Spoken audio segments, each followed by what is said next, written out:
pour cette introduction. Bonsoir à tous, pour ceux qui n'ont pas eu l'occasion de dire bonsoir. Donc moi c'est Alexina Chevauloux, je suis membre du GVSPA, donc du groupement vendéen de sauvegarde du patrimoine archéologique. C'est un peu long, je conçois. Et beaucoup que j'étudie maintenant depuis un peu plus d'1 an. J'ai découvert ce site grâce à Jean-Claude Tonard, qui est ici dans la salle, qui nous a fait découvrir ce site le 1er avril 2023.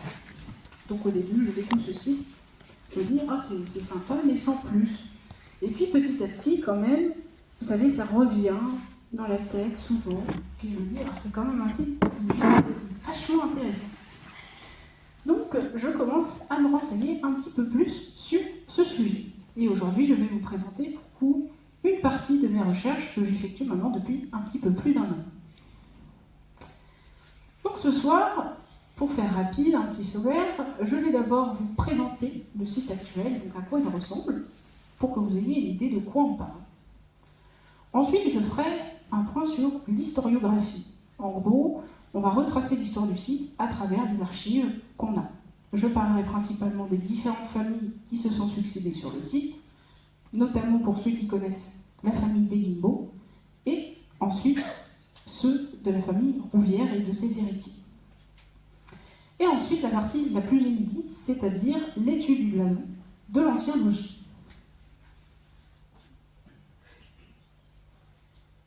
Donc déjà, pour commencer, une petite présentation du site d'un point de vue géographique. Où est-ce que se situe la Crostière? Eh bien, elle se situe au nord-est de Saint-Christophe, donc de manière très excentrée. Au niveau du prénom, c'est-à-dire de la toponymie, on va en retrouver plusieurs. Comme vous pouvez le voir, le terme va se dériver sous différentes formes. On a le terme Crostière qui va évoluer bien évidemment dans son orthographe, mais on va retrouver aussi le terme de Grastière ou de Groustière. Au XIXe siècle, celle-ci va se faire appeler la Grande Grostière. On va revenir dessus un petit peu plus tard, parce qu'il y a une raison à ça.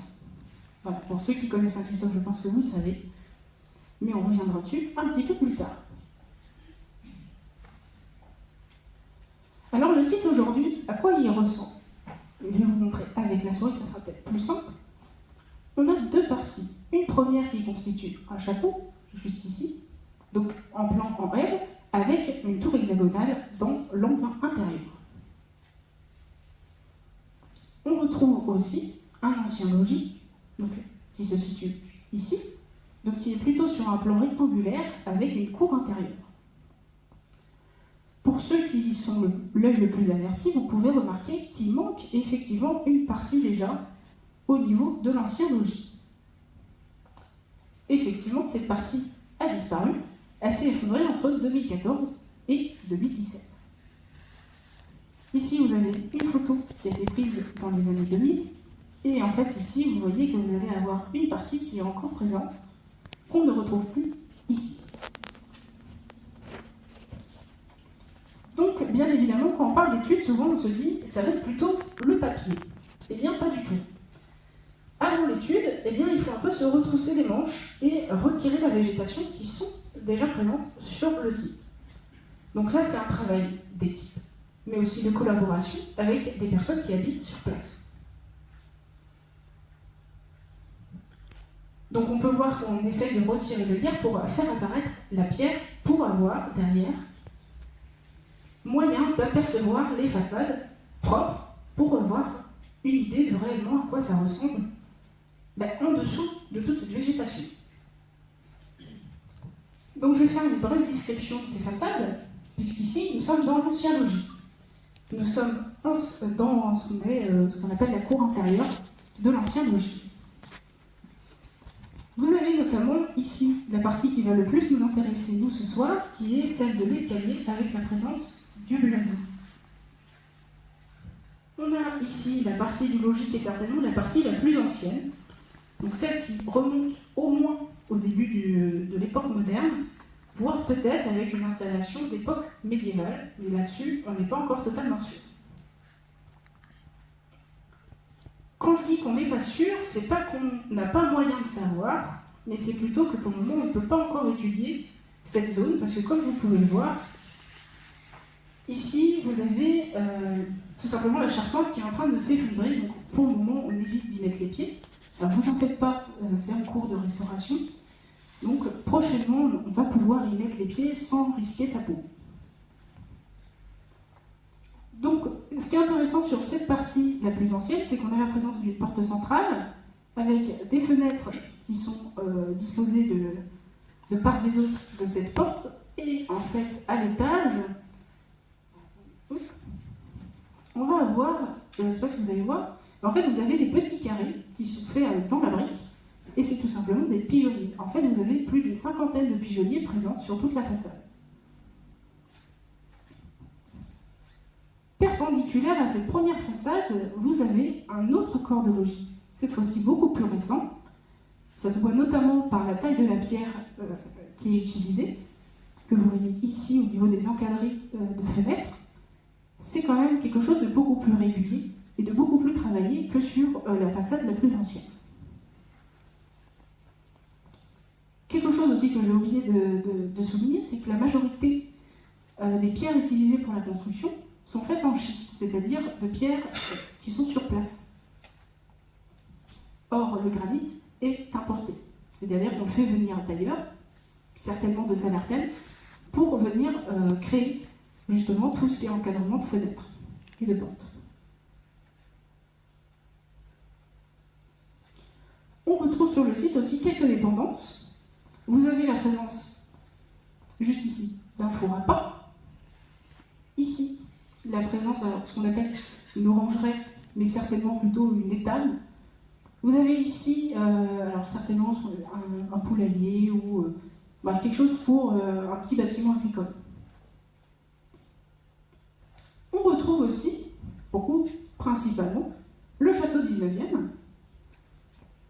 Donc, il a été construit par l'architecte René-Michel Lénard. Je vais faire un petit point rapidement sur lui juste après. Et on a une construction en deux phases dans le château. Comment est-ce qu'on peut observer ça d'un point de vue visuel? Eh bien, si vous faites attention, l'ensemble de la demeure est construite en granit, sauf sur la partie supérieure du logis, où l'ensemble est construit en briques. Je ne sais pas si vous voyez. Oui, très bien. Mais en fait, vous voyez très bien qu'ici, on a du granit, et juste ici, c'est uniquement de la brique. Donc on voit bien qu'il y a eu une différence dans la conception. Alors, René-Michel Lénard, qui c'est? Eh bien, celui-ci est né en 1843 et est décédé en 1895. Il faut faire attention, parce qu'il ne faut pas confondre avec son fils, René Charles Ménard, lui-même architecte, et tous les deux ont exercé à Nantes. L'une de ses œuvres les plus connues, enfin, les plus grandioses, c'est l'église Notre-Dame de Clisson, dont la construction a été faite entre 1887 et 1888.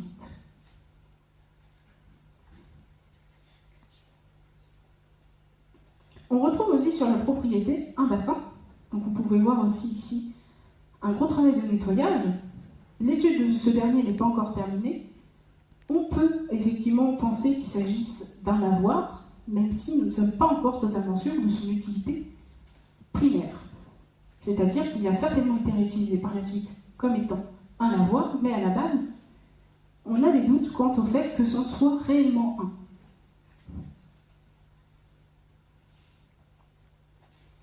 Je vais maintenant passer à la deuxième partie, l'historiographie. Alors, la première trace que l'on a de la Grande Grostière, eh bien, c'est dans un aveu, le 29 juin 1602, dans lequel, eh bien, on a un certain Samuel Prévost qui se nomme écuyer seigneur du Lavaux et de la Grostière, en la paroisse de Saint-Christophe-les-Vignerons. Donc, on est bien sur notre site. Samuel Prévost, à ce moment-là, il doit certainement recevoir un héritage. C'est-à-dire qu'avant cela, il n'était pas le propriétaire de la Grostière. Ce qui va poser un problème, et je vais vous expliquer tout de suite pourquoi. Eh bien, tout simplement parce que la propriété sera rachetée en 1604 par la famille Guilbeault, et notamment par Élie, qui qui se mariera avec Judith de Pluet en 1603. Ce qui est intéressant, c'est que eh bien, les deux familles se connaissaient certainement, comme vous pouvez le voir. Les grand-mères d'Élie sont toutes les deux des prévôts. Mais aujourd'hui, il n'est pas possible de relier ces familles entre elles. Le problème, c'est que d'un point de vue des archives, si Samuel Prévost n'était pas le propriétaire avant 1602, eh bien, il arrêtera d'être le propriétaire en 1604. Donc, quand vous cherchez dans des archives, c'est un laps de temps très court. Donc, c'est très compliqué de pouvoir remonter sa trace si on n'arrive pas à savoir de quelle famille il provient. Je ne sais pas si j'arrive à être très claire. Autrement dit, attendez, je vais reprendre. Ici, on nous parle d'un Samuel Prévost.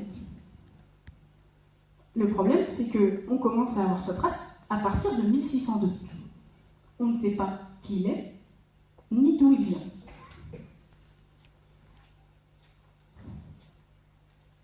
« 1604, c'est un nouveau propriétaire qui arrive. Et là, eh bien, on peut peut-être effectivement avoir un lien de parenté entre les deux. Donc, relativement éloigné, certes, mais ça fait que pour remonter au-delà de 1602, c'est très compliqué. Parce qu'il faut retrouver, en fait, de quelle famille provient Samuel Prévost. Et de qui, en fait, il a hérité la grossière. Et donc là-dessus, ça pose énormément de questionnements, mais surtout de problèmes pour résoudre, on va dire, l'équation pour réussir à remonter plus loin dans le temps. Fin de la parenthèse sur les Prévost. Donc, au niveau du site Souris-Guillemot, il faut savoir que c'est une des familles qui a régné, on va dire, entre guillemets, le plus longtemps sur le site. Élie Guillemot, beaucoup je vous ai dit, il s'est marié avec Judith de Pluet en 1603. C'est une période relativement instable, puisque nous sommes juste après les guerres de religion. Donc, des périodes de changement. Tous les deux, ils vont avoir 3 enfants. Gabriel, Élie et Louis. Les 2 premiers vont décéder relativement jeunes, on ne sait pas trop pourquoi ni comment. Élie, quant à lui, décédera en 1613, laissant alors Judith de Pluet avec ses 3 enfants. Judith de Pluet, pareil, on ne sait pas trop ce qui va devenir d'elle. Et beaucoup, c'est Louis, le cadet, qui va prendre la relève. Il sera né en 1610 et décédera en 1659. Il épousera, pourquoi il y aura 2 femmes, dans un premier temps Renée Élie et ensuite Françoise de Véry.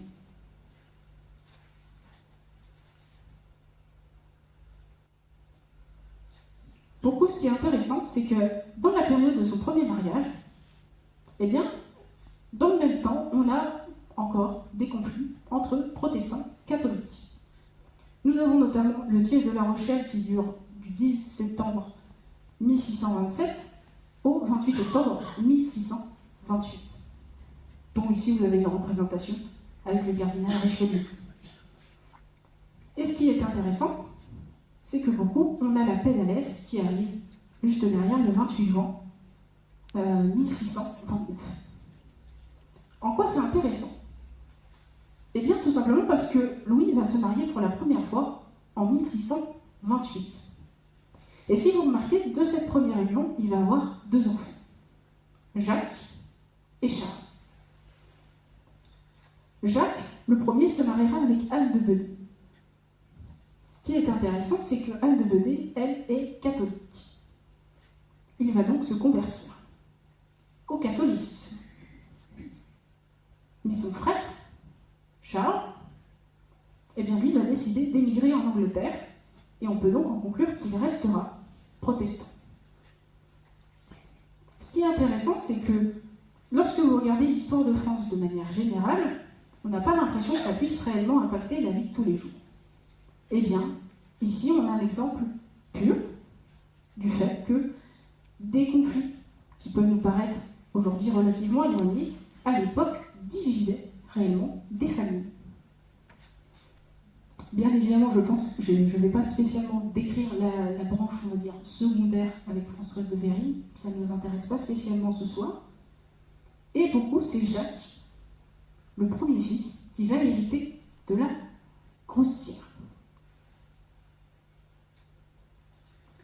Ce qui est intéressant aussi avec Jacques et Anne de Bedée, c'est beaucoup Anne de Bedée, elle vient de Ternay, dans le Loir-et-Cher, et notamment, elle a vécu dans le château de Roquentu. Elle héritera de ce château, de son père, et Jacques et Anne sont, vont voyager entre la Grostière et Ternay. En gros, tout un moment dans leur vie, il va hériter relativement tard du château. Vous voyez, il hérite en 1670 du château. Donc il va hériter relativement tard du château. Donc pendant ce temps-là, il va principalement consacrer sa vie, tout simplement, à Ternay. Et ça va notamment impacter, derrière, sur la vie de ses enfants. De cette union, il y aura 4 enfants, François, Jacques et Anne, ainsi que René Jacquette. François, étant le premier enfant, héritera bien évidemment de la Grostière. Il se mariera avec René Jacquette de Salon en 1694.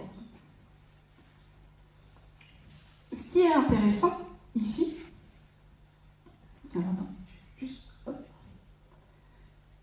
c'est que cet enfant, le tout premier, sera celui qui fera naître l'un des personnages les plus emblématiques de la famille Guilbault.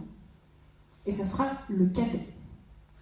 Jacques-Henri, étant le premier-né, héritera de la Grostière. Claire, elle, restera célibataire.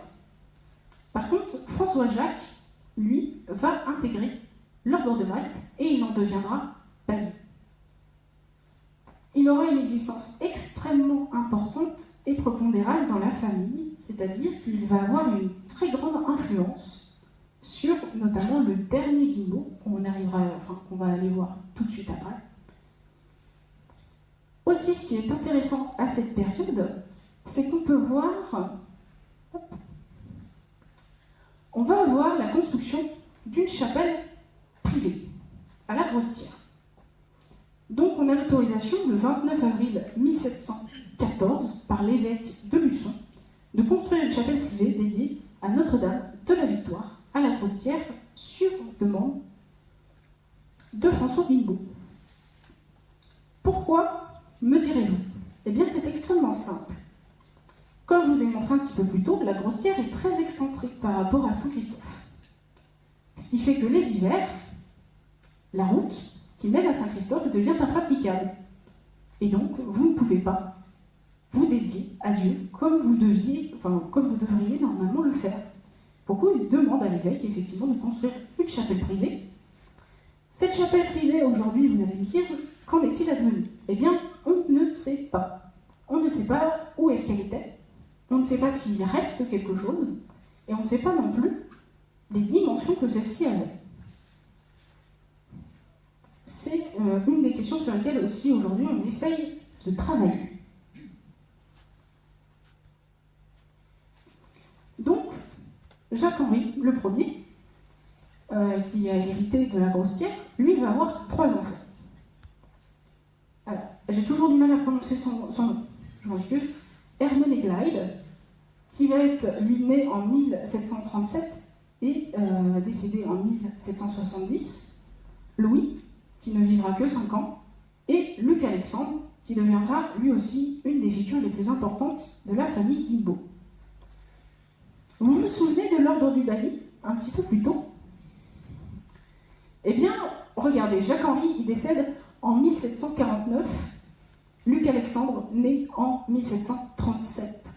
C'est-à-dire que lorsqu'il perd son père, lorsqu'ils perdent leur père, bien évidemment, ils sont relativement jeunes. Eh bien, c'est le bailli qui va servir de figure paternelle. Il va les prendre sous son aile et tout simplement leur servir de guide dans la vie de tous les jours. Ermenegilde, encore ça va. Il est l'aîné, il hérite de la grossière. Pour Luc Alexandre, c'est une autre histoire. Ce qu'il va faire, et je vais vous le montrer, c'est qu'il va s'engager tout simplement dans la marine royale. Et ça sera d'ailleurs le seul à le faire. Sachant que s'engager dans la marine royale, c'est pas ouvert à tous. Il aura un parcours remarquable pour l'époque. Il va faire 2 traversées jusqu'en Amérique, contre lesquelles notamment il se battra contre les Anglais, parce qu'il faut se battre contre les Anglais. Et quand il reviendra en France, en 1759, il prendra part à l'un des plus grands désastres de la marine française, qui est la bataille des Cardinaux, où, alors pour faire très vite, une flotte française devait aller normalement dans la baie du Morbihan, et l'objectif c'était de pouvoir transporter les troupes juste en Angleterre pour les envahir globalement. L'objectif c'était de conquérir l'Angleterre. Malheureusement pour nous, ou heureusement pour l'Angleterre, eh bien, il y avait des navires anglais dans le coin qui ont intercepté cette flotte. Et ça a été à ce moment-là où nous avons perdu ce qu'on appelait le navire, le Soleil Royal. Bateau sur lequel Luc Alexandre avait justement pris vent en 1759.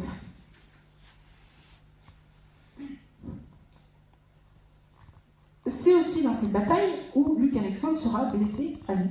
C'est-à-dire qu'il sera dans l'incendie du navire, parce que bien évidemment, lorsque vous faites... quand vous êtes dans une bataille navale, pour éviter que l'adversaire prenne votre navire, vous brûlez votre propre navire. Et bien c'est exactement ce qui est arrivé au Soleil Royal. L'armée française a décidé de le brûler, puisque le Soleil Royal était le symbole de la monarchie française, mais aussi, on va dire, son ego personnel. C'est-à-dire que c'était vraiment un pavillon qui servait à montrer la richesse et l'importance de l'armée française. En 1602, suite justement à cette défaite, et notamment...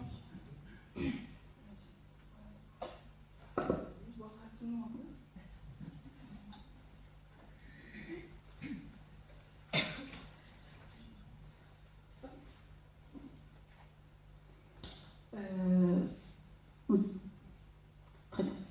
On en était là. Beaucoup, alors je regarde rapidement.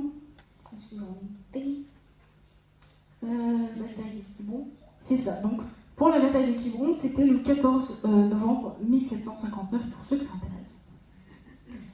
Et on a notamment, beaucoup, en 1603, le traité de Paris qui va arriver, qui va faire en sorte de renforcer l'influence de l'Angleterre sur le territoire, notamment maritime. En juin 1602, comme vous pouvez le voir, eh bien, il formalise son adhésion à l'ordre de Malte. Et là, l'oncle, justement, qui était bailli, va littéralement le recueillir, puisqu'il n'a nulle part où aller.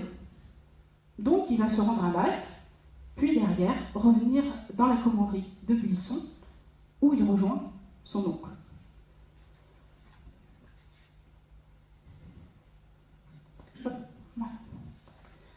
Pendant ce temps, son frère aîné, Ermenegilde, lui, va rester célibataire et décédera en 1770.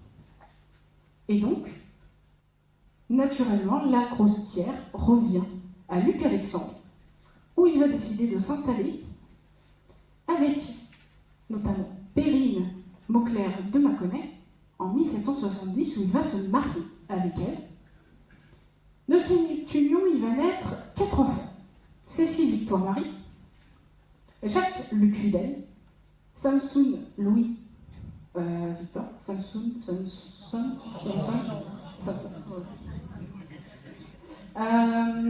et Henri Augustin. Comme vous pouvez voir au niveau des dates de naissance et de mort, on s'approche à une période très sanglante de l'histoire française. qui est la Révolution française.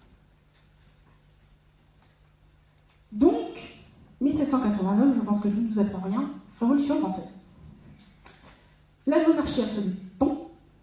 Et donc, on voit en 1790 la création de la garde nationale. Luc-Alexandre deviendra un des commandants de cette garde nationale à Saint-Christophe. En 1791, le fils aîné, Jacques-Luc Fidèle, décide, lui, de migrer en direction du Hainaut autrichien.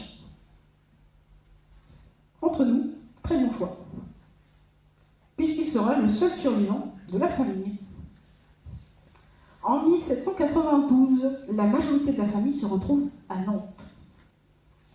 Et une année plus tard, donc du 18 octobre au 23 décembre 1793, nous aurons la virée de Galerne, qui sera un massacre pour l'armée royale, qui se fera beaucoup exterminer, littéralement. De la fille aînée, on va revenir un petit peu en arrière. Hop. La fille aînée, Cécile, sera capturée, puis exécutée. Perrine, la mère, elle, on pense qu'elle a été effectivement capturée et qu'en fait elle est morte en prison. Alors on ne sait pas si elle est morte d'épuisement ou de blessure. On va dire Henri Augustin, lui par contre a rejoint Charette et s'est battu aux côtés de Charette jusqu'en 1795 où il rentra son dernier souffle.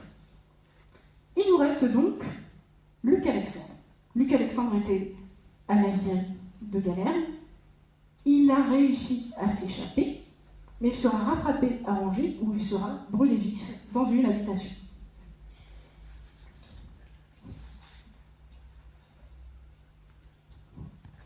Et pour finir le tout, le 9 janvier 1794, une division républicaine sera chargée de piller et de brûler Saint-Christophe du Ligneron, où bien évidemment le verger ainsi que la Grossière seront eux aussi brûlés.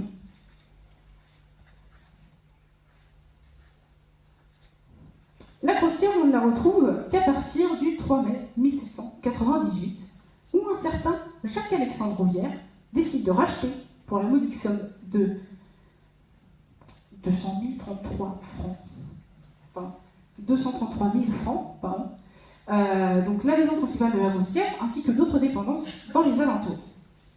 Sachant que ces biens sont rachetés aux biens nationaux, et il est précisé qu'ils proviennent de Guilbeault-Grostière émigrés.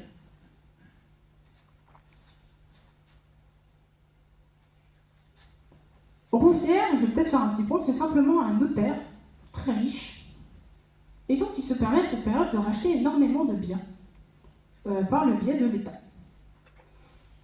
On va faire rapidement un point sur la généalogie des Rouvières, pour arriver jusqu'à aujourd'hui. Donc Alexandre, Jacques-Alexandre, il va avoir 4 enfants. Ce sera la seconde qui en héritera, donc Flavie-Julie. Alors ce qui est un peu compliqué, c'est que là, beaucoup, vu que ça passe principalement par des femmes, chaque génération, ça change de nom. Donc on a Flavie-Julie qui va se marier avec Samuel Goupillot, qui auront 2 enfants. Et ça sera Flavie, la première, qui se mariera avec Gautré, un certain monsieur Gautré, qui héritera de la Grossière. Ici, vous voyez, vous avez un blason qui provient des archives personnelles de Madame Bobinet, de la famille Gautré. De cette union, il va naître 2 enfants, Flavie Gautré et Samuel Gautré. C'est le fils qui va hériter de la Grossière, Samuel. Le problème, c'est qu'il n'aura pas de postérité, et que donc, il le transmettra, eh bien, non pas à sa sœur, mais à Georges Barthélemy, qui, comme vous pouvez le voir, est lui aussi sans postérité, et du coup, ça sera son petit frère, François, qui en héritera. De François, ce sera Anne, qui en héritera derrière, donc sa fille, sa seule fille. Et en fait, ce qui est intéressant, c'est que ça va être à ce moment-là, dans cette partie-là, on ne sait pas exactement qui, enfin, ce serait plutôt les Gautré qui auraient restauré et, on va dire, agrandi le château dans la forme qu'on connaît actuellement. On a notamment une date approximative qui est 1886. On a notamment une facture aussi de 1889, d'un coût total de 23 000 francs à l'époque. Et ce qui est intéressant aussi, c'est qu'on a des échanges directement avec l'architecte, entre, on va dire, les artisans sur place et l'architecte. On a du mal encore sur ces archives à savoir si on parle réellement du château ou si on parle, par exemple, des petites dépendances qu'il y a à côté, puisque ce n'est pas forcément précisé. On va principalement préciser dans ces courriers les coûts en matériaux, les dates d'approvisionnement, mais ça va s'arrêter là. On ne va pas se préciser spécialement pour quel bâtiment en particulier ce sera dédié. Autre chose aussi un peu embêtant, c'est que on n'a pas de plan en fait de l'époque. Il n'y a pas de plan qui était avec ces archives. J'ai essayé de contacter les archives de Loire-Atlantique qui ont justement un fonds René Ménard. Je me suis dit, bah, c'est parfait, ils doivent avoir des choses là-bas. Eh bien, en réalité, non, rien. Rien sur la Grostière, en tout cas. Seule chose qui peut se rapprocher, c'est pour ceux qui connaissent la pyramide funéraire des Guilbeault, qui est présente dans le cimetière de Saint-Christophe. Ils ont les plans de cette pyramide.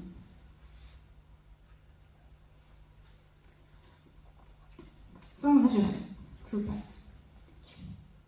Donc, à Anne-Barthélemy, on arrivera à Chantal chez Guillaume, qui se mariera avec Paul de Beaulinet, qui, je pense, pour certains d'entre vous, les avez connus, qui étaient les anciens propriétaires de la Grostière. Cette demeure sera rachetée en 2019 par Franck Poussel, le propriétaire actuel de l'île.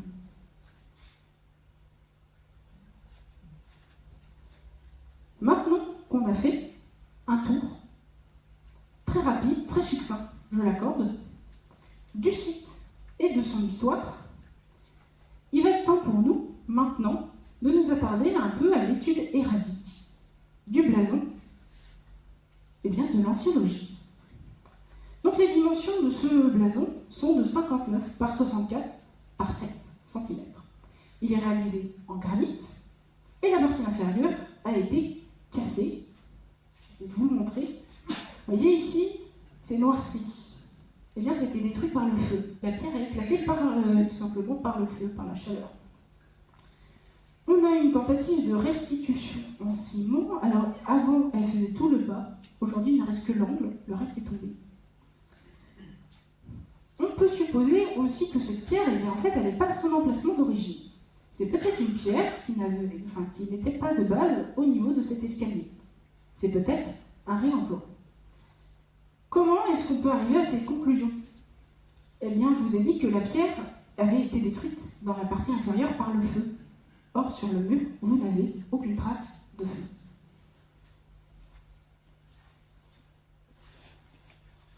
Alors, que voit-on? Là, j'imagine que vous connaissez l'image qui était présente dans votre mail. Eh bien, sur cette première partie, sur l'étude du blason, on va se baser sur celle-ci. On peut voir que le relief est quand même bien érodé, ce qui ne nous facilite pas la tâche pour sa lecture. On a certainement la présence d'un cadre tripartite d'oves. Qu'est-ce que sont des oves? Eh bien, c'est tout simplement un motif en forme d'œuf, qui est souvent représenté notamment dans les corniches ou dans les moulures. Vous en avez un exemple juste ici. On a aussi la présence d'un casque de front, c'est-à-dire de face, avec certainement la visière baissée. Bon, là, c'est de l'interprétation, parce que c'est très très compliqué, honnêtement, de voir avec le relief qui reste la forme de ce casque. On a aussi, alors, ici, juste ici, des lambrequins. Des lambrequins, c'est tout simplement des torts de tissu qui viennent le long de l'écu et qui vont le flanquer. Au niveau de la forme de cet écu, on est sur du français moderne. C'est-à-dire, en soi, ça serait plutôt quelque chose qui apparaît à partir du XVIIe siècle. En général, qui va se généraliser à partir du XVIIe siècle en France. On s'aperçoit aussi que le blason est ce qu'on appelle écartelé, c'est-à-dire divisé en 4. on note que chaque quart est différent. Donc, que l'on cherche 4 familles différentes. J'en conclus à ce moment-là qu'on est à la recherche d'un couple.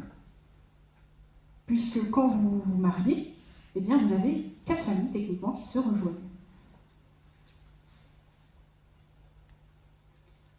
Alors, on va faire maintenant la première théorie, on va essayer de faire quart par quart, essayer de voir un peu ce qu'on retrouve.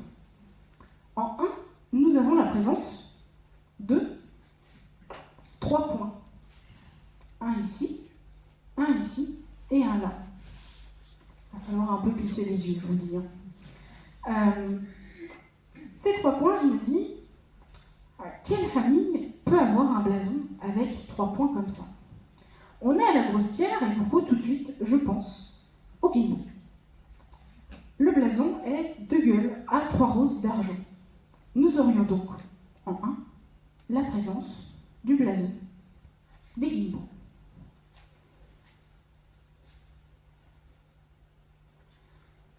En 2, qu'est-ce qu'on voit? On voit des losanges. Ah oui, c'est un peu compliqué parfois. Et pourquoi on en aurait 3? Un premier ici, un deuxième juste à côté, et un troisième ici. Ces 3 losanges, eh bien, ils font penser à la famille Élie. Burlé d'argent et de gueule à 3 fusées, et de demi de sable brochant. Donc, on aurait déjà un premier couple qui signifierait le mariage de Louis Guilbault et de René Élie.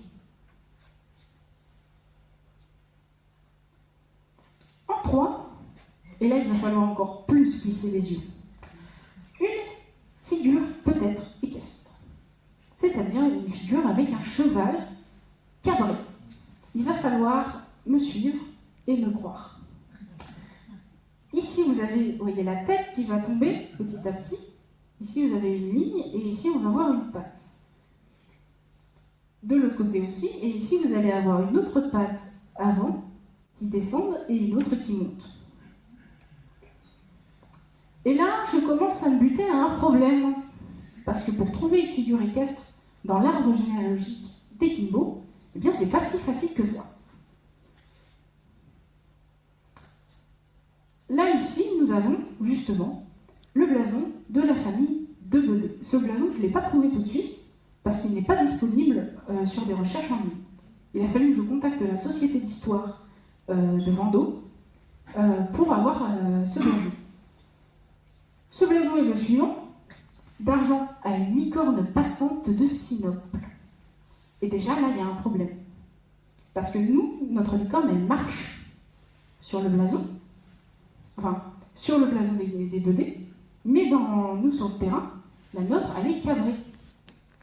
Donc déjà, on peut se dire, effectivement, vous avez des évolutions dans le blason, mais c'est quand même relativement rare. Après, on pourrait se dire, ils n'avaient pas trop de place, pourquoi ils l'ont mis debout? Ça pourrait être une hypothèse. Pourquoi moi je me dis, j'y crois. Je continue de chercher.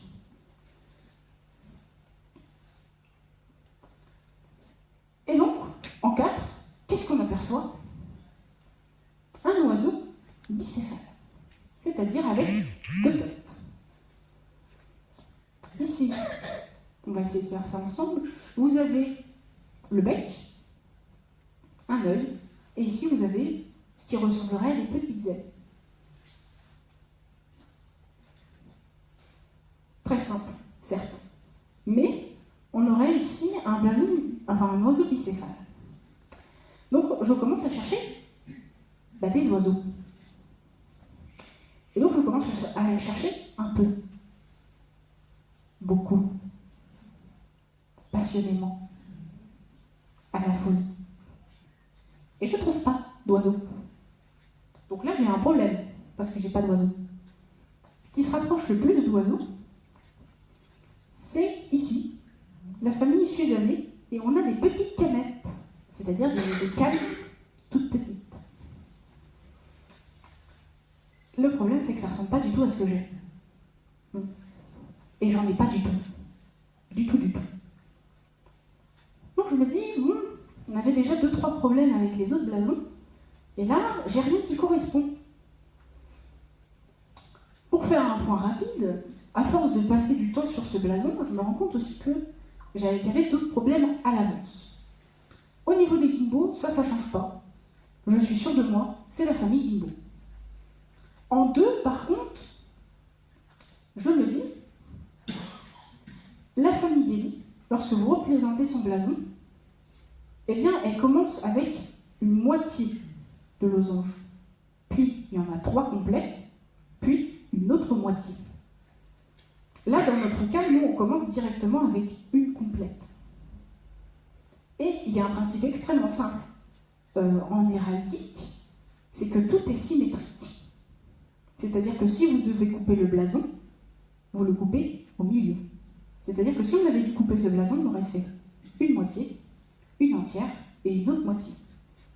Donc là, ici, si notre blason il est coupé et qu'on en a 2 entières et une moitié, ça veut dire qu'en tout, il y en avait 5. Donc ça ne correspond plus à notre blason. Donc déjà, on a un premier problème. Le deuxième problème que j'avais évoqué avec le blason des Bedets, c'est que la licorne, eh bien, elle était debout. Alors que sur le blason des Bedets, elle est passante, c'est-à-dire qu'elle marche. Et bien évidemment, je ne parlerai pas des oiseaux parce que je suis encore un peu frustrée sur cette histoire. Donc il est temps d'arriver à la conclusion de cette première théorie, qui est que ce n'est pas la solution. Au bout d'un moment, il faut se rendre compte de l'évidence. Et là, on pourrait se dire, toutes ces heures investies pour rien. Eh bien non. Ce n'est pas perdu, parce que déjà de 1, j'ai passé énormément de temps à observer ce blason, et j'ai compris de nouvelles choses. Second avantage, c'est que si ce n'est pas Louis Guimbaud, ni sa descendance, eh bien c'est peut-être ses ancêtres. Et là, ça devient intéressant parce que Louis Guimbaud, c'est la seconde génération. Donc, on va refaire un point. Au départ, moi, je vous ai dit que le blason il était écartelé, et que donc on cherchait 4 familles. Finalement, je me rends compte que peut-être ce blason ne représente pas 4 familles, mais 6. Ce qui ne nous avantage pas. Je ne vais pas vous cacher. Donc, on a, en fait, sur la seconde partie du blason, certainement une division qui va arriver. Et aussi, ce que je me rends compte, c'est que vous savez, cette petite partie-là, vous voyez, je vous ai fait les traits pour délimiter. Donc ici, on a nos losanges. Et ici, je me rends compte qu'on n'a pas de losange, en fait, c'est autre chose. Et c'est autre chose, c'est quand même bizarre, parce que ça ressemble vachement à ce qu'on a en dessous. Donc en fait, au lieu de chercher un oiseau, je dois en trouver 3. Ça ne m'arrange pas, parce que j'en ai littéralement 0. Pourquoi je remonte à Élie et Judith de Pluet, ceux qui ont racheté la Grossière en 1604. Et là, comme vous pouvez le voir, on a des choses très intéressantes quand même. Donc on a bien évidemment les Guimbaud, ça ne change pas. Mais du côté de la mère d'Élie, on a notamment Charlotte de Malmouche. Charlotte de Malmouche, on a 5 fusils. Et là, eh bien, si on se sépare en 2, on a nos 2 ennemis de fusées que nous cherchions depuis le début. Ensuite, vous voyez Judith de Pluet. Et là, vous me dites, ça ne ressemble pas beaucoup à un cheval quand même. Je suis d'accord. Eh bien, en fait, je me dis que notre cheval qui était cabré était peut-être en fait un lion qui est rampant, c'est-à-dire debout sur ses 2 pattes arrière. Je me dis, ça peut marcher, en vrai. Et ensuite, ce qui est intéressant, c'est que du côté de la mère de Judith de Pluet, eh bien, j'ai enfin un oiseau.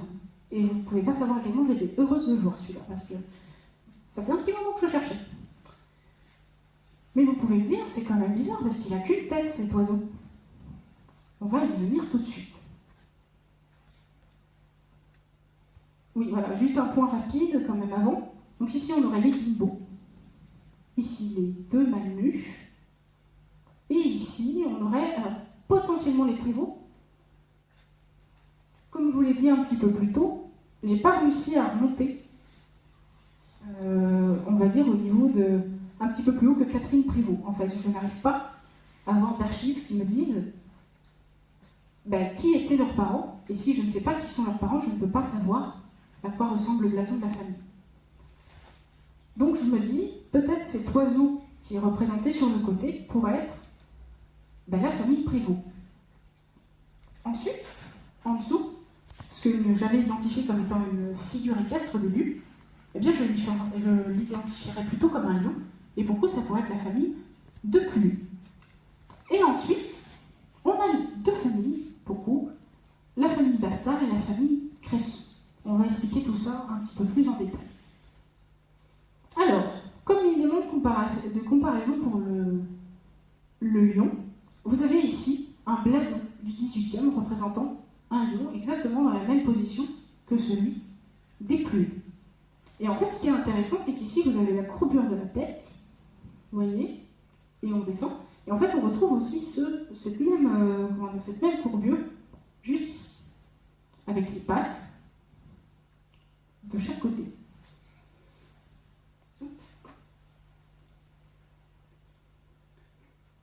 Alors, pour expliquer l'histoire entre la famille Bastard et la famille Cresson.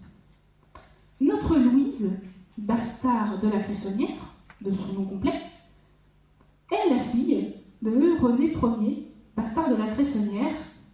Et beaucoup, si vous montez un petit peu dans la famille, vous vous rendez compte qu'il y a la présence de deux aigles, qui est l'union entre la famille Bastard, qui est représentée avec une aigle, mais qui a le bec et les serres rouges, et la famille Cresson, qui ont, eux, une aigle totalement noire. Je commence à me dire, ça paraît un peu gros, mais ça pourrait être la seule réelle solution que je puisse trouver à interpréter cet oiseau bicéphale.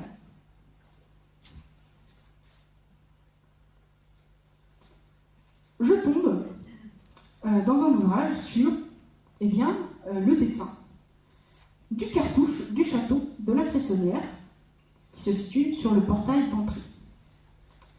Vous allez voir tout de suite la présence d'une aigle bicéphale au sommet. Et là, ça commence à m'intéresser. Parce que nous avons, pour la première fois, la représentation d'une aigle bicéphale dans toutes mes recherches. C'est la première fois que je le vois dans toutes mes recherches sur les blasons en Vendée ou quoi que ce soit.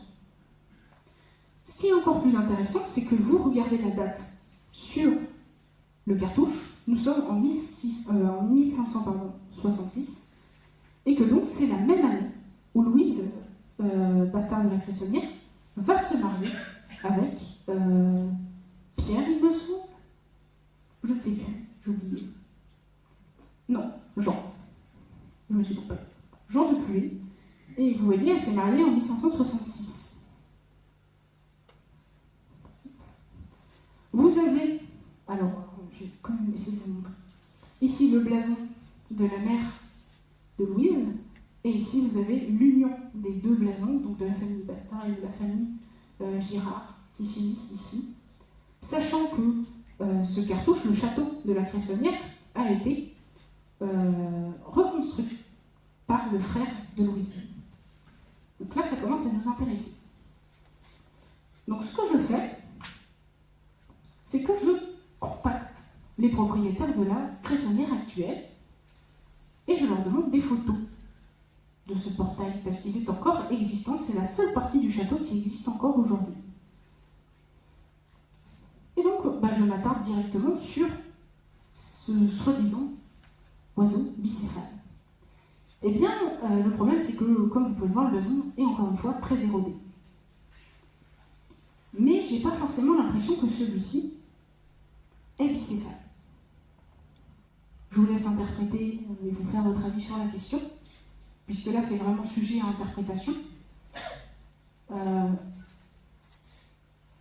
Moi, ce qui me ferait dire que ce n'est pas un oiseau bicéphale qui est représenté, c'est qu'ici, on voit bien le bec, mais de l'autre côté, on ne le voit pas trop. Alors, le problème, c'est qu'on pourrait dire que la lumière ne joue pas en la faveur aussi, c'est-à-dire qu'il faudrait peut-être essayer d'avoir une lumière différente ou un angle différent, Et peut-être que là, on pourrait commencer à l'apercevoir. Donc c'est pour ça, c'est sujet à discussion, parce que là, c'est très compliqué de se faire un avis quand même. Néanmoins, moi, ma théorie, j'y crois. Je me dis, ma théorie sur papier, on a quelque chose qui commence à tenir la route. Néanmoins, il faut que j'arrive à le prouver. Parce que depuis tout à l'heure, je vous montre une image et je vous dis, en vrai, croyez-moi, ça passe. Mais moi, j'ai envie de vous le prouver. J'ai envie qu'à la fin de la séance, vous vous dites, ah, c'est pas si bête que ça. Le plus gros problème sur lequel on se heurte sur ce blason, c'est celui du relief, puisqu'il a été très érodé avec le temps. Pourquoi ? Ma solution, c'est la photogrammétrie. Alors, ça peut faire peur, mais c'est pas si compliqué que ça. Rapide définition. C'est une technique permettant de déterminer les dimensions et les volumes des objets. Donc nous, ça va être cette partie-là qui va nous intéresser notamment, à partir de mesures effectuées sur des photos montrant les perspectives de ces objets. Ça fait beaucoup de mots, mais ne vous en faites pas, je vais vous montrer comment ça fonctionne. Donc si on se base sur des photos, première étape, prendre des photos. On se rend sur le site et on va faire des photos. Alors, ce qu'il faut faire, c'est faire en sorte qu'il y ait quand même une lumière relativement unie pour éviter d'avoir des conflits au niveau du logiciel derrière.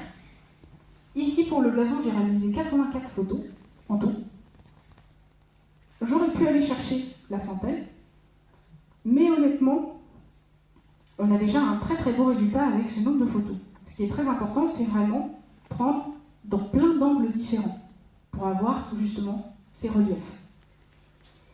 Ensuite, et là je pense qu'il y en a certains qui commencent à avoir peur, parce qu'ils se disent, oula, l'informatique, moi je ne peux pas. Eh bien, ce n'est pas si compliqué que ça. Donc moi, le logiciel que j'ai utilisé, c'est Meshroom, qui est un logiciel gratuit et open source, c'est-à-dire que tout le monde peut y avoir accès. Ici, j'ai mis tout simplement mes photos, et vous voyez ici, vous avez plein de trucs là. C'est compliqué, il y a des traits partout, je ne comprends pas. Eh bien, globalement, chaque petite boîte va représenter une étape de traitement de mes photos pour obtenir à la suite un modèle 3D. Le logiciel, lui, ce qu'il va faire, c'est qu'il va prendre dans ses photos des pixels et il va essayer de les assembler les uns avec les autres en se disant, ce point-ci, c'est le même que, celui-ci sur cette photo, pourquoi je vais réussir à assembler les photos comme ça.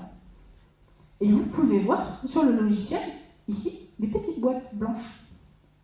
Eh bien, c'est ce que le logiciel a calculé, c'est-à-dire c'est l'endroit où j'ai pris la photo. C'est-à-dire que le logiciel s'est dit, ah, c'est ici que la photo a été prise, et grâce à ça, ça lui permet d'assembler toutes les autres photos ensemble. Je ne sais pas si je suis très claire. Ah oui, c'est un peu petit. C'est normal, c'est parce que dans les boîtes, globalement, après derrière, vous avez plein de paramètres à régler. Donc en soi, ça n'a pas vraiment d'importance ce soir. Je ne pense pas que je vais faire, sauf si vous voulez que je fasse une conférence sur Meshroom, mais je ne pense pas qu'il y ait vraiment besoin de détailler. Globalement, il faut savoir, que vous allez dans un premier temps traiter vos photos pour que le logiciel arrive à les assembler ensemble. Et il va faire plein de petits points. Là, vous prenez un crayon et vous faites plein de petits points. C'est ça qu'il va faire. Et lui, derrière, il va faire des traits en fonction des volumes que lui, il calcule sur les photos avec de la trigonométrie. On a un cousin dans la salle. Et il va permettre de faire un modèle 3D. Exemple. Ah, là, on commence à voir des choses. On n'a plus trop besoin de plisser les yeux, c'est agréable. Donc là, on a un modèle 3D, simple, mais efficace. On commence à avoir des choses qui s'y ressentent. On commence à voir aussi, ici, je vais essayer de faire un zoom, mais ici, on commence à voir justement un petit peu mieux notre lion.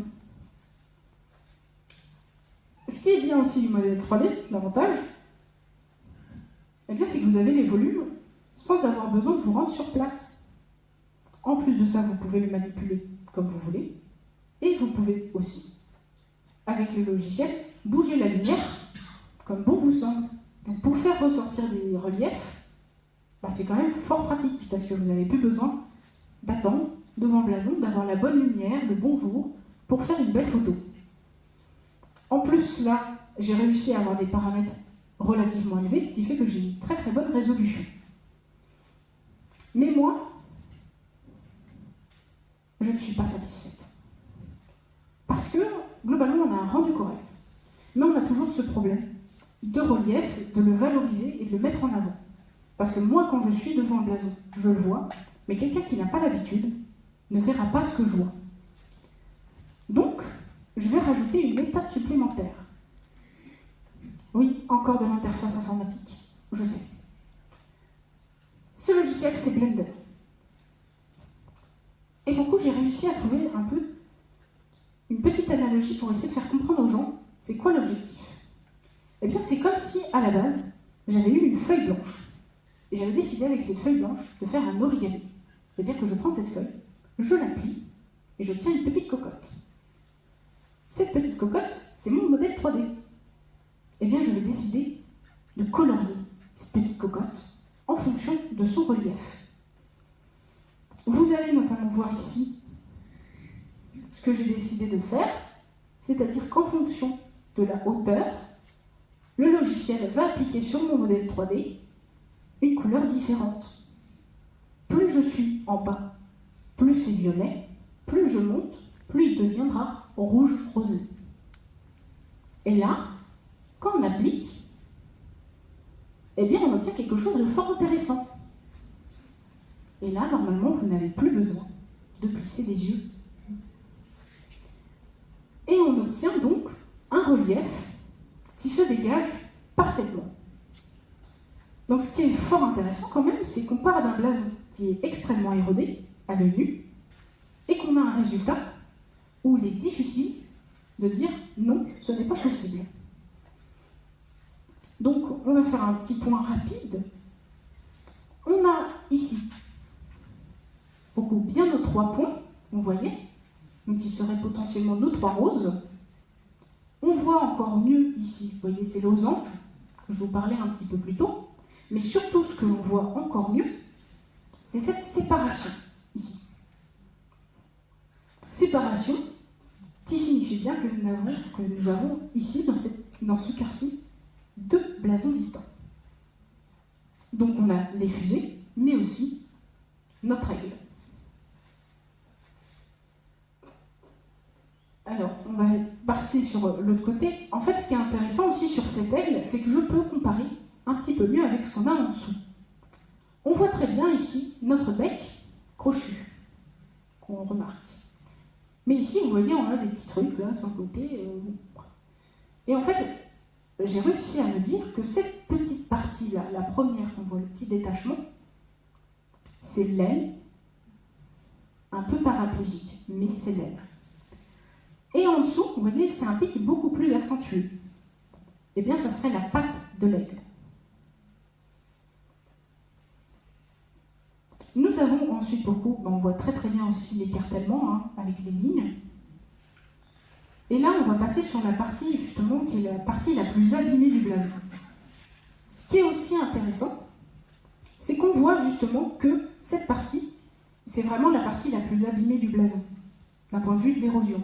Puisque totalement sur tous les culs, de manière générale, on tourne plutôt sur les alentours du jaune orangé. Alors que sur celui-ci, eh bien, on est plutôt vers le vert. On remarque donc de manière plus distincte cette courbure que je vous parlais un petit peu plus tôt, du lion, avec notamment des pattes, ici qui descendent. Ici, nous avons les pattes avant. Et on a un petit point, alors je ne sais pas si vous allez le voir. Ici, on pourrait, à la base, l'interpréter comme ce qu'on a au niveau des aigles, c'est-à-dire un œil. Eh bien, en fait, je pense que là, dans le lion, parce que ça ne ferait pas forcément beaucoup de sens, eh bien, ça serait plutôt sa gueule, en réalité. Nous aurions la gueule du lion. Autre chose qui m'a aussi marqué, et qui est extrêmement intéressant, c'est qu'on a ici une masse. Une masse qui n'a pas forcément beaucoup de forme, mais elle est présente. On reviendra dessus un petit peu après. Mais gardez-le dans le coin de la tête.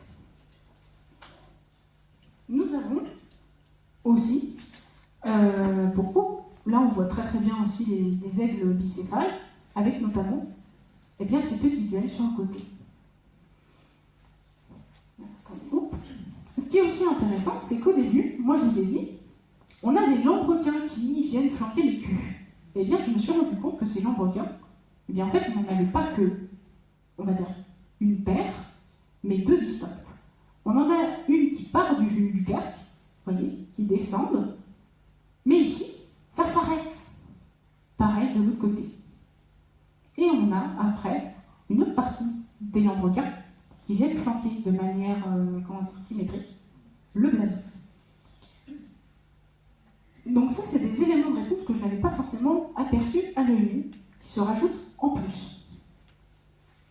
Ce qui est aussi intéressant, au niveau des lambrequins, c'est qu'on peut voir de manière très distincte que c'est pas réellement fait de la même manière. Ceux qui partent du casque sont beaucoup moins touffus que ceux qui sont sur le côté de l'écu. Donc on pourrait essayer d'en conclure que en haut et en bas, on n'a pas la volonté de représenter la même chose. Là-dessus, je ne suis pas allée forcément chercher plus loin parce qu'il me faudra des éléments de comparaison sur des sculptures. Pour le moment, j'en ai pas forcément trouvé. Après, on pourrait effectivement partir du fait que sur le casque, ce soit plutôt des rameaux qui tombent du casque et que effectivement, le long de l'écu, on est plutôt sur du tissu, des lambrequins.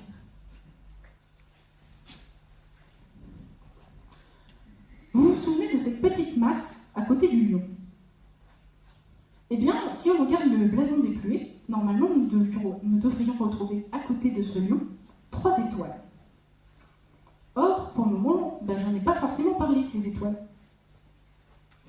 Ici, vous avez donc un blason qui est présent au niveau de la chapelle, enfin du chapelle, pardon. Et vous voyez ici, vous avez un oiseau bicéphale, et vous avez normalement une étoile ici, une étoile en dessous, et une étoile juste là. De même sur la partie inférieure.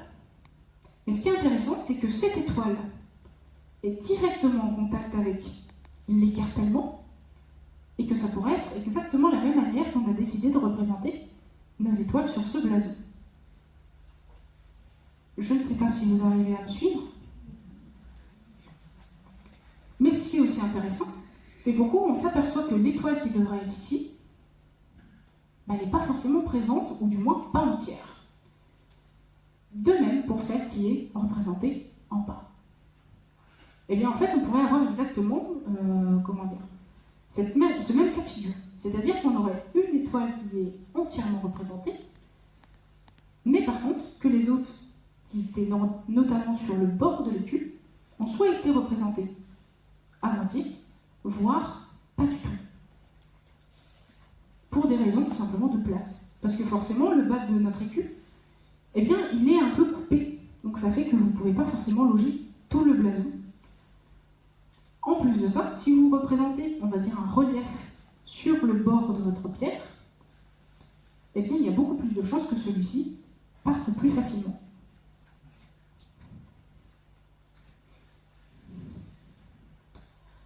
Au niveau de la restitution finale,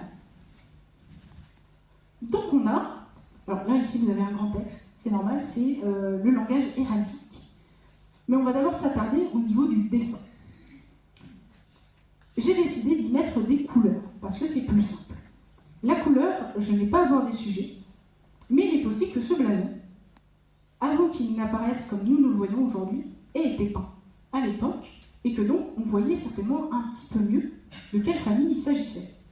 Mais là-dessus, malheureusement, ça va être très compliqué de le prouver. La première, c'est parce que le blason, comme vous l'avez vu, est extrêmement érodé, et pourquoi il n'y a plus de pigmentation. Donc, même si on décidait de faire des analyses plus poussées et plus spécialisées, il y a très très peu de chances qu'on retrouve quelque chose, quoi. Donc, au niveau de la description, donc on a écartelé, donc séparé en 4, en 1, c'est-à-dire ici, 2 gueules à 3 roses d'argent, qui est de guillemot, aux deux parties. C'est-à-dire que sur cette seconde partie, nous avons quelque chose qui est divisé en deux. Au premier d'argent, à 5 fusées de sable accolées en face, qui est 2 manmouches.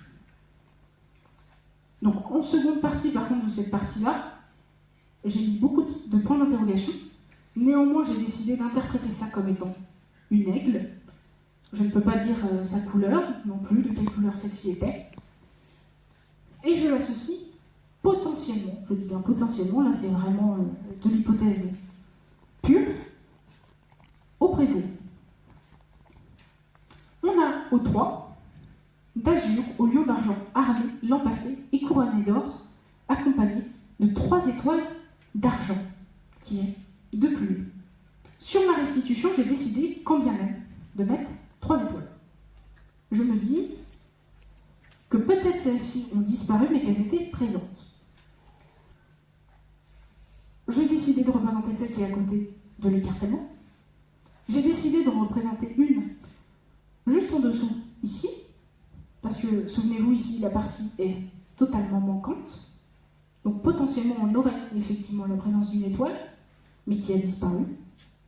Et nous avons, j'ai décidé de la décaler un petit peu, parce que normalement, elle devrait se situer juste en face. Mais techniquement, si on suit l'orientation des pattes avant du lion, celle-ci pourrait plutôt se resituer entre ces deux dernières. Pourquoi on était au 4, donc parti au premier, d'argent à l'aigle de sable, membré et béquet de gueule, qui est bastard, au second d'argent à l'aigle de sable, qui est cresson. Moi, sur ma restitution, j'ai décidé de mettre un trait pour séparer distinctement, même si celui-ci n'est pas présent, on va dire, dans la sculpture. C'est plus pour des raisons de lecture qu'autre chose. Puisque techniquement, la famille Bastard et la famille Cresson ne forment qu'une seule et même famille au moment où le blason a été fait. Donc ça paraît très logique de ne pas vouloir totalement les séparer.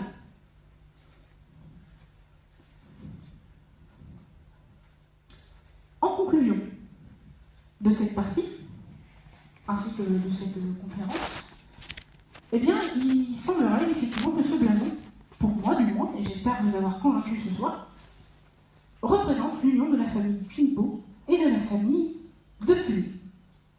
Et que donc on aurait ici la représentation matérielle de l'installation des Guilbeault après 1604 à la Grostière, soit il y a plus de 4 siècles. Ce qui est aussi extrêmement fort et extrêmement touchant, c'est qu'aujourd'hui, à la Grande Grostière, c'est la seule représentation physique que l'on ait de cette famille qui a été, on va dire, qui a logé dans ces lieux pendant elle-même près de 4 siècles. C'est tout ce qui nous reste d'eux, c'est-à-dire qu'aujourd'hui, je n'ai aucune représentation des Guilbeault. Pas une peinture, rien. Et ça serait le seul élément qui nous reste de cette famille sur ce sol. Voilà.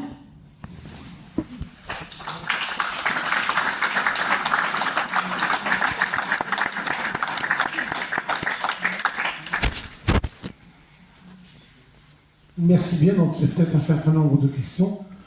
Sur le blason, je ne sais pas si on va oser. Hein, mais sur le reste, certainement. N'hésitez pas, honnêtement, n'hésitez pas, je suis ouverte à la discussion sur le sujet. Il n'y a pas de sujet.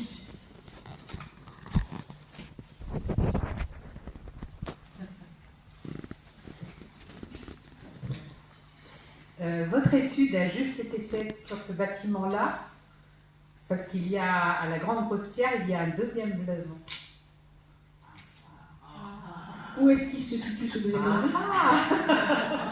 Il n'y a que les habitants qui savent où il se trouve, en fait. Ah, intéressant. Oui. Je ne sais pas si on doit le dire. Attendez, si, il n'y a pas de souci, je pense. Enfin, peut-être qu'on l'a déjà vu, je ne sais pas. Ça dépend de quoi vous parlez.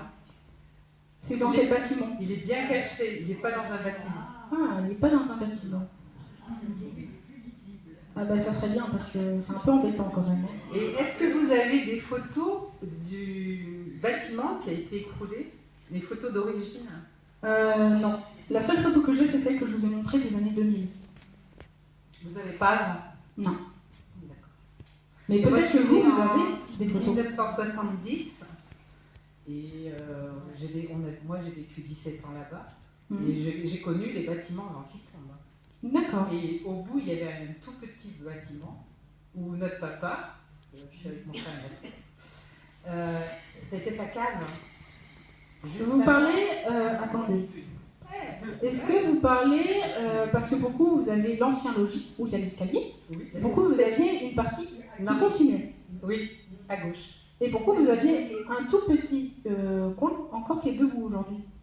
Un petit coin qui a collé un petit bâtiment un peu plus bas. Est-ce que c'est de ça que vous parlez? Ou c'est dans le...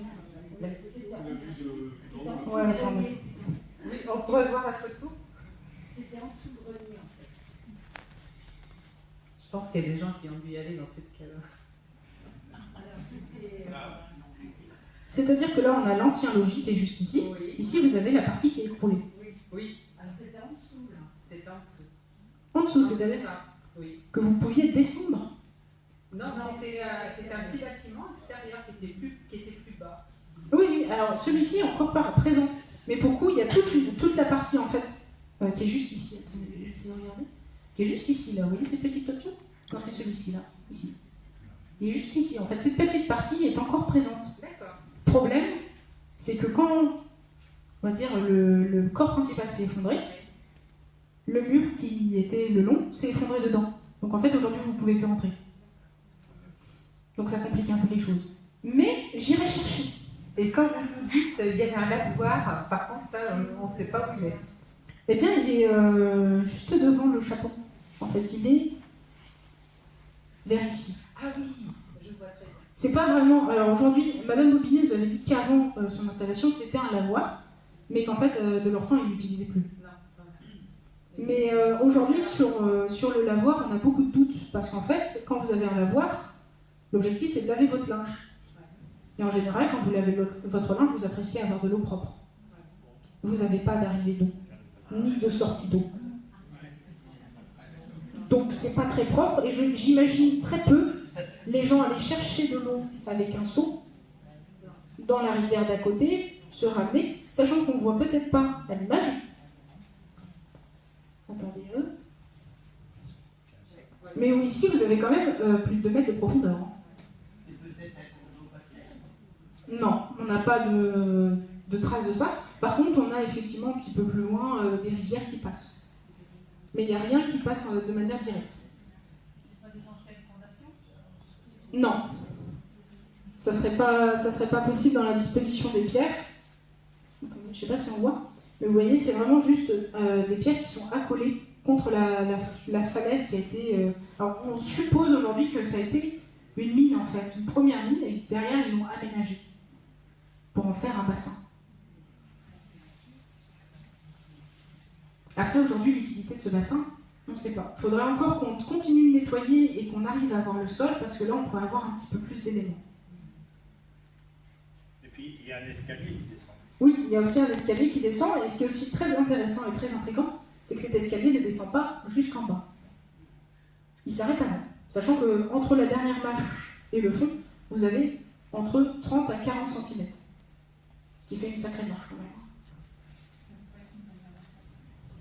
Eh bien si, c'est aussi une possibilité. En fait, quand vous pêchez, au lieu de directement consommer votre poisson, ce que vous faites, vous le mettez dans un petit bassin, en attendant de pouvoir le consommer. Est-ce que dans l'ancien logis, la messe se disait pendant la révolution? Dans l'ancien logis? J'ai entendu ça. Oui, moi aussi. Alors, c'est possible, effectivement, parce qu'en fait, dans l'ancien logis, techniquement, vous aviez ce qu'on appelait la chapelle. Le problème, c'est que ce que je vous ai dit au propos de la chapelle, c'est qu'aujourd'hui, on ne sait pas trop où est-ce que se situait. Et c'est pour ça que d'ailleurs, aujourd'hui, on parle de la dite chapelle. C'est-à-dire que c'est plus, on va dire, de la légende que, pour le moment, enfin, du moins, peut-être qu'après, plus tard, dans mes recherches, j'aurai des points qui me disent, ici, effectivement, se tenait une chapelle. Pour le moment, je ne peux pas trop vous dire, puisque comme je vous ai dit, le logis principal, le corps du logis, j'ai pas pu trop l'étudier, pour des raisons de sécurité. Mais prochainement, c'est quelque chose qu'on va finir par étudier.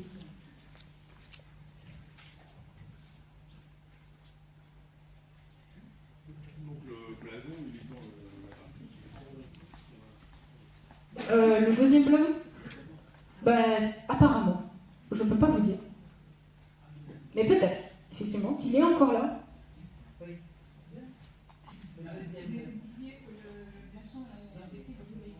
Oui.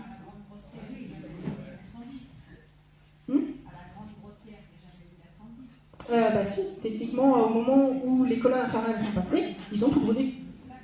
Alors c'est justement pour ça que je pense aujourd'hui que ce blason n'est pas son emplacement d'origine. Parce que le mur en dessous, il n'est pas du tout brûlé. On n'a pas de traces sur la pierre. Eh bien, certainement. Oui, ça se voit, parce qu'il est accolé. Il n'est pas relié directement au mur, il a été accolé contre la paroi. Oui, absolument, vous avez raison là-dessus. Donc le blason a été déplacé et mis là pour des raisons. Mais justement, c'est ça qui est intéressant, c'est que si jamais l'incendie qui a, on va dire, abîmé le blason, c'est fait au moment des changements de propriétaire. Pourquoi est-ce que Rouvière ou un de ses héritiers aurait pris un blason qui ne correspond pas du tout à sa famille et l'aurait mis littéralement en plein milieu de la cour? C'est ça la question qui est intéressante. C'est pourquoi cette personne aurait réutilisé un blason qui n'est pas le sien.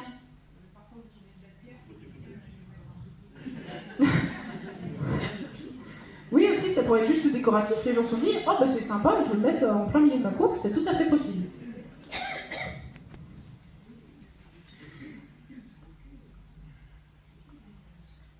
Bien, est-ce qu'il y a d'autres questions?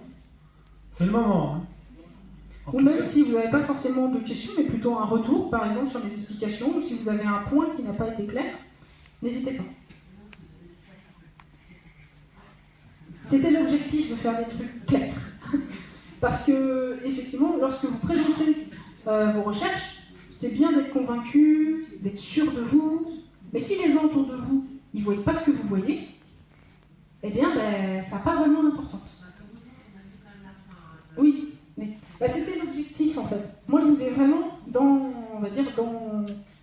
l'étude du blason, je vous ai vraiment emmené avec moi dans mon processus de réflexion. Après, si jamais il y en a certains qui se disent « Oui, mais pourquoi tu n'as pas fait ça dès le début ?» Eh bien, c'est très simple. Je n'avais pas le matériel informatique qui me permettait de le faire. Parce que c'est quand même une technique, une technologie qui nécessite d'avoir un matériel informatique relativement puissant. Sachant que là, on est encore sur de la petite pièce. Donc ça ne nécessite pas non plus des monts et des merveilles, mais il faut quand même un matériel qui puisse tenir le coup. Moi, sur mon petit PC portable que j'avais avant, ça ne marchait pas. Je mettais 5 images, il n'en pouvait plus. Donc, avec 80 images, ça aurait été littéralement impossible. Mais maintenant que j'ai mon nouveau PC, c'est plus un problème. Voilà. Merci beaucoup. J'ai une question. Est-ce que vous avez contacté les anciens propriétaires comme Madame Bobinet? Peut-être qu'elle avait, elle avait peut-être des archives. Oui, alors effectivement, je l'ai contacté. Pourquoi on a discuté? Notamment dans mon diapo, pourquoi il y a plusieurs archives qui viennent des siennes. Notamment... C'était avant.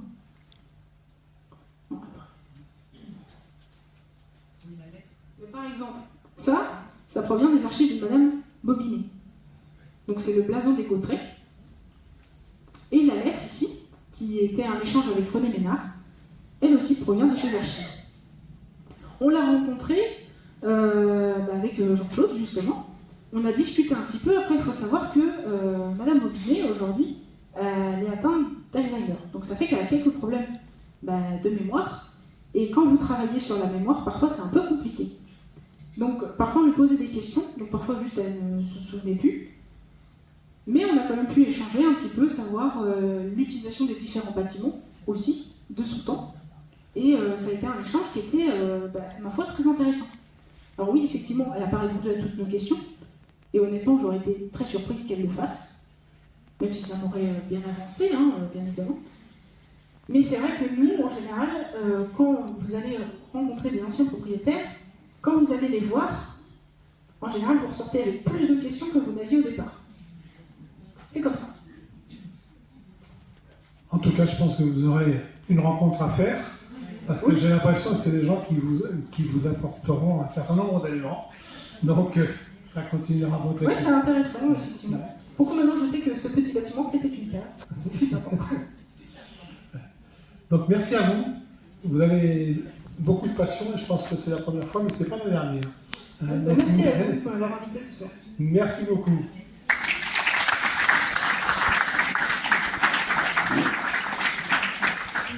Et puis, bien, maintenant, vous êtes invités à partager un petit peu avec nous, et puis ça permettra de discuter entre vous, et de discuter aussi avec notre conférencière. Merci beaucoup, et au 15 novembre.